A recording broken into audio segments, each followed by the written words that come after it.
It's Thursday, August 8th, 2024. Thanks for joining me today. Please, as always, like, share, and subscribe. Printed up some articles today. Please comment down below on any of this. I want to start with this. Isn't it absolutely amazing? We're watching a miracle take place where all of a sudden now markets are bouncing back, surging on what? I got to ask all of you, what's the great news that we saw the Dow Jones up 683 points today? Yesterday, we saw a 700-point swing down. Today, we're almost 700 points up. NASDAQ up 464. Oil up 89 cents. Gold up $32. Silver up 65 cents. Bitcoin up $5,700. Everything is fine. Everything's going up. So why would the Fed even cut rates at this point? Isn't it amazing? Just a couple days ago, we saw this narrative on the television where they're talking emergency rate cut. They're using the R word, recession, panic mode, everything's falling apart. And then here we are a couple days later, back to the utopia. The euphoria is back. Weekly jobless claims fall to 233,000, less than expected. They expected 240,000, 17,000 less than the prior week. Again, why would we cut rate hikes? GDP is up. Everything is up. Jobless claims are down. Why cut rates? Everything looks to be just fine. And again, I have to ask, why are the markets just surging again today? Did we open up a bunch of new pipelines? Are we opening up a bunch of new manufacturing facilities? What is propelling these markets to do this turnaround? Just a few days ago, everybody was in panic mode, and now everything's fine again. 10-year bond yields creep back up over 4%, which is pretty interesting. What are your thoughts on this? Why the sudden turnaround, everything's okay, and why would the Fed come in and cut rates when everything's just doing so well? Somebody gave this to me today at the gym. In case you're undecided, I thought this was pretty interesting. Printed up this little list for me today. If we go back 3 years ago, compared to today, the inflation rate a few years ago was 1.9%. Today, it's 17%. Gas prices a few years ago, $2.17. That's the nationwide price. Today, the national number is $3.96. Average rent just a few years ago was $1,096, $1,000, almost $1,100. Today, average rent is nearly $2,400. NASDAQ up 62%. Today, it's up 13.8%. A few years ago, grocery prices were up 3.5%. Now they're up 25%. Electricity today is up 21.43%. And real average hourly earnings a few years ago were up 7.1%. Now, because of this inflation nightmare, real average hourly earnings are up 3.5%. versus 7.1% just a few years ago. So a lot happening, but it just really, watching these magic tricks and this manipulation of these markets where just a few days ago, they get hammered on, what was it, Friday, Monday, just hammered. What was it, Thursday, Friday, Monday? We had 3 really bad days there. And then yesterday, we saw the Dow turned 700 points, massive volatility, and now it just comes back to doesn't it make you ask questions of why are things so volatile? How are we seeing these huge numbers of volatility going up, going down, and then watching the 10-year back over 4%? It's really, really amazing to think that there isn't invisible hands behind the scenes playing with these markets. You're sadly mistaken.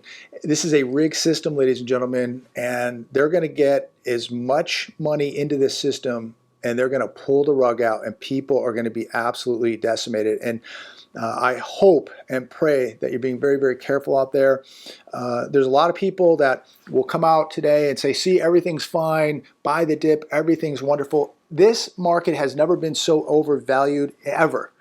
And people are really playing with dynamite here. Be very, very careful. Now, shifting gears here a little bit, as you know, we're going to be told that everything's wonderful, although we need to cut rates because everything isn't really so wonderful. we're seeing more and more people, and I've read this in the comments. I know people personally where friends, family members are asking for money. We've talked about this many, many times. Might be a cousin, could be the mother-in-law, could be a friend, could be it's somebody at work. And typically the people that need money are the people that are, they're driving a couple nice cars, they're still living in a nice place, they're trying to live the life, live the dream, continue to afford the lifestyle. Never lend money to people, ladies and gentlemen. Don't lend it to friends, don't lend it to family members. If you want to give money to these people, that's fine. If you can afford to do it, if you have the means to do it, just expect to never get the money back. And if you can afford to give the money away and not get it back, and you want to do something like that, then, I couldn't argue with you. You can do whatever you want to do. But just understand that if you lend family members, if you lend friends money, you're never going to see that money again. 98, 99% chance you will never see that money again. You're going to strain the relationship. So instead of lending it to them, you might as well just give it to them. How many of you right now have been approached by a family member or a friend that needed money? Did you give it to them? Did you lend it to them? What was the situation? Please comment down below, because I've been reading a lot over the past, I don't know, I would say the past year, where I'm seeing more of this. People writing me directly, telling me that they had a family member ask them for money. And are they still driving the nice cars? Are they still living in the nice house? Are they still living the lifestyle, the dream? And now they want you to basically finance them. Let me know what you're seeing out there. Again, remember, you're never going to get this money back. Mortgage rates dropped to lowest level in over a year. How many of you are just jumping in? It says here on Fox Business, Americans look to pounce. So I guess everybody now that rates are down to 6.47 on a 30-year fix, everybody's jumping into the market. Now, I'm looking at real estate every day. I don't see much happening. I see a lot of price reductions where I'm looking. Let me know about where you're at.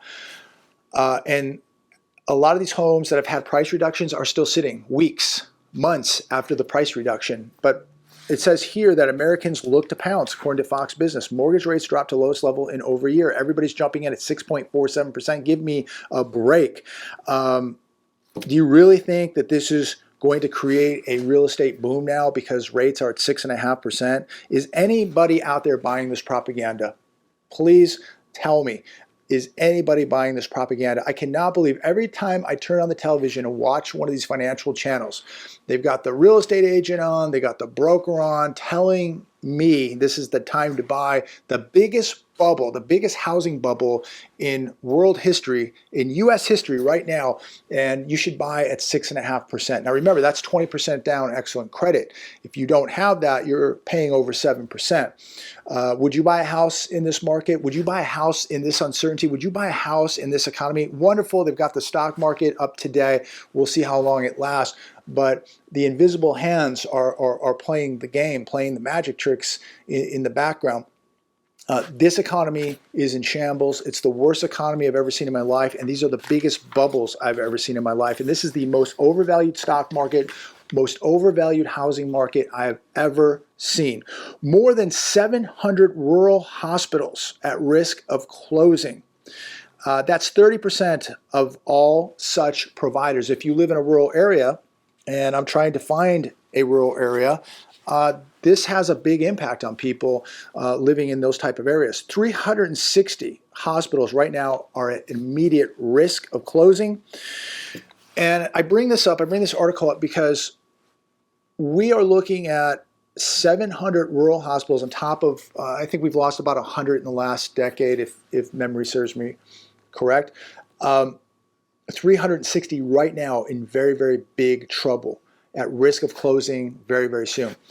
But yet we have the ability to just give away $60 million F-16s, billions of dollars to other countries, billions of dollars to support these wars, $5,000 debit cards to people who are coming from all over the world. We have the means and ability to do that, but what are we going to do for these rural hospitals that need to be there for people, Americans living in rural areas that need these hospitals? What are we going to do for them? It blows my mind how we can spend money all over the world by the billions, by the trillions, and yet we're going to let hospitals in America close, which we've already done. We're letting businesses close. We're letting all these smaller retailers close, the small business owners close, the small restaurant owners, the trucking companies. Nobody's getting any help. Why is everybody getting help except for the people right here who are the backbone of America? Why are they not getting help? Why do we have Americans sleeping on streets, but we have people from other countries sleeping in housing, four-star hotels, getting debit cards so they can go buy stuff? They're getting cars. They're getting the ability to vote. They're getting airline tickets to fly all over America. They're getting opportunities while Americans are losing everything. Really, really sad. As we watch the stock market soar today, we're over $35 trillion of debt. We have over $35 trillion of debt. We have a $2 trillion deficit. But everybody will say, oh, see, everything's fine because the stock market's up. There is absolutely no relationship between reality and the stock market at this point. How in the world can the stock market be up when we have a true $2 trillion deficit, $35 trillion of debt, $200 trillion in unfunded liabilities, and then this, Americans owe a record $1.14 trillion in credit card debt as inflation squeezes. I thought everybody was making money on Wall Street. That why would the average American have all this credit card debt? From April to June, credit card debt increased $27 billion to $1.14 trillion. 9.1%, this is a real warning right here. 9.1% of this debt is in some stage of delinquency. We're in very, very big trouble. And I know that there'll be a dozen people that come out and tell me, see, the market's back. Everything's fine. If you're basing your reality on the stock market, you're in very, very big trouble. And most of the people that will come out of the woodwork have maybe $1,000 or $2,000 in the stock market. So, it just amazes me how people are so detached from reality themselves. We are in a crisis, and nothing will convince me otherwise. I see what's happening in my area. I see what's happening to my local economy. I see what's happening to people in the comments, what's going on in their life and in their areas. I've seen way too many businesses close. I've been making videos for years reporting the retail apocalypse that started many, many years ago. And people will say that I've been talking about this collapse for 5 years. Well, nothing got fixed since 2008, except we just printed a lot of money that will never ever get paid back, money that's just digits on a screen, money that's caused a super amount of inflation and has caused a big problem. We kept rates too low for too long. We printed way too much money. We sent way too many jobs overseas, and we are going to pay a price here. And yes, I've been talking about it for 5 years, and it continues to get worse. Are things better now than they were 5 years ago? No, they've deteriorated over the last 5 years. In fact, again, you could go back to 2008. Nothing got fixed. We lived on a sugar high of trillions of dollars of printed money and very, very low artificial rates. So nothing was real. It was just all artificial injections. It was like living in an illusion. But reality's coming. You can only live in this bubble for so long before it bursts. But people will say, I've been talking about this for years. Well, of course, bubbles this big take years to get this big. But when they burst, it is going to be epic. It will be historic. These things don't happen in a year or two. It takes a long time. And since we have the world reserve currency, we've been able to play games here. We've been able to print a lot of money.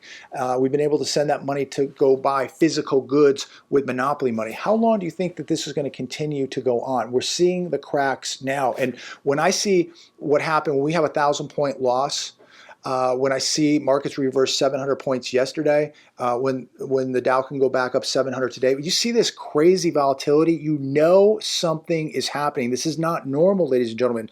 Melt-ups, meltdowns, melt-ups, meltdowns. This is not normal. Bottom line is we have too much debt and we're in very, very big trouble because we're never going to be able to pay this debt off. We don't make things here. We don't manufacture things here. We have a very divided country. We have tons of political uncertainty here. We're going to hit a brick wall at some point. Burger King owners' earnings fall short of estimates on consumer pressures. Year to date, Burger King down 6.4%. People, as we reported last week, can't even afford to buy a candy bar. Now they can't even afford to buy a hamburger. Consumers are globally pulling back. They don't have the discretionary spending habit that they did a couple years ago. McDonald's year to date, down 8.7%. So the stock market might be going up, but the economy is going down. And most people are not in the stock market. Maybe your 401k, maybe your pension is, but day to day, you're going to the grocery store, you're going to the gas station, you're paying your health insurance, you're paying your auto insurance, you're paying your home insurance, you're paying your rent, you're paying your taxes, you're paying your utility bills, and everything just keeps going up.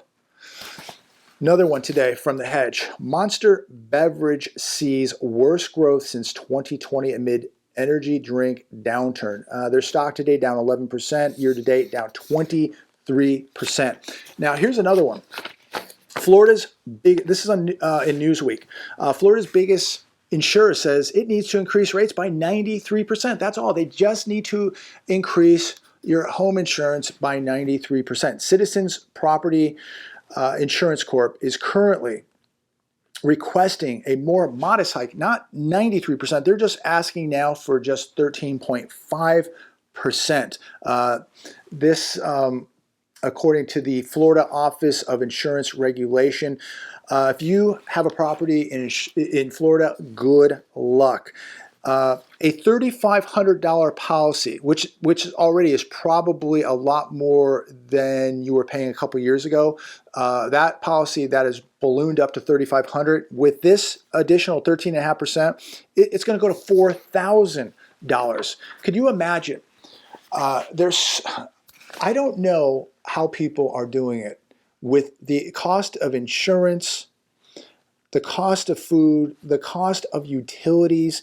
I just don't know how people are doing it. And to think that this isn't going to have an effect on the housing market. The housing market is so stagnant right now. It is one of the worst markets we've seen since 2008. Fact. And now when you see this happening with property insurance going up even more in Florida, and it's happening here in California, it's happening in other parts of the country, everything just continues to go up. This is going to have a catastrophic effect on real estate. People might be able to afford a house, but they're not going to be able to afford to maintain the house, to take care of the utilities, to take care of the upkeep, to take care of the insurance on that property. People miss one paycheck. They're in very, very big trouble. So I see a lot of celebrating already that the markets have bounced back, that they're indestructible, everything's going to be fine. Look, I don't sit here to make videos hoping for a market crash or hoping that people get wiped out. Quite the opposite. I make these videos because I'm concerned that people are going to get wiped out, that they're going to pull the rug out. Because when people have this much euphoria, they're just drunk on the euphoria of what's happening in these markets, they really don't see clearly. They don't see the danger. They don't see the threat. They think that things go up forever. Somebody who lived through 2008, wasn't that long ago, ladies and gentlemen, and I will never forget it. This one is going to be much worse. The sequel will be much worse. And too many people, again, are drunk on the euphoria, thinking that things go up forever and they never come down. And they don't realize the invisible hands that are playing behind the scenes, manipulating these markets until they're done, until they pull the rug out and they take everything you have. And this will be a massive wealth transfer. So enjoy the party, enjoy the melt up, I guess. And if you're making money, God bless you.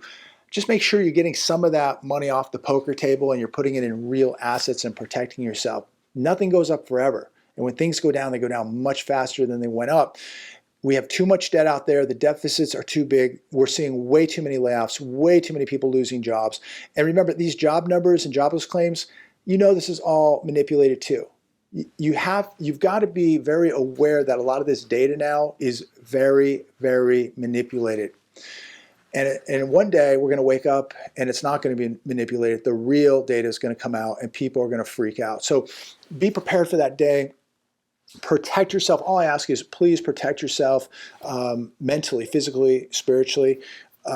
Too many people just base everything on whether the market's green or it's red. You have to realize that the markets are completely rigged and manipulated against you. And when they want to end it, they'll pull the plug. Just look at the big players getting out while the small fish are getting in, thinking that they're buying the dip and that it's going to go up forever in the most overinflated, overvalued market of all time. Everybody knows that. That's a fact. When this thing goes, it's going to go down so hard, it is going to blow your mind. Be careful. God bless all of you. Thanks for tuning in today. As always, like, share, and subscribe. Comment down below. These are the best comments, period, on YouTube. I appreciate that because, I sit here in front of a camera and a microphone, but the people in the comments have woken up 100 times more people than I have. There's so much knowledge down there. Don't listen to me. Listen to the average or above average American in those comments. They're going to tell you what's really going on. Be safe. God bless every one of you. Have a good day.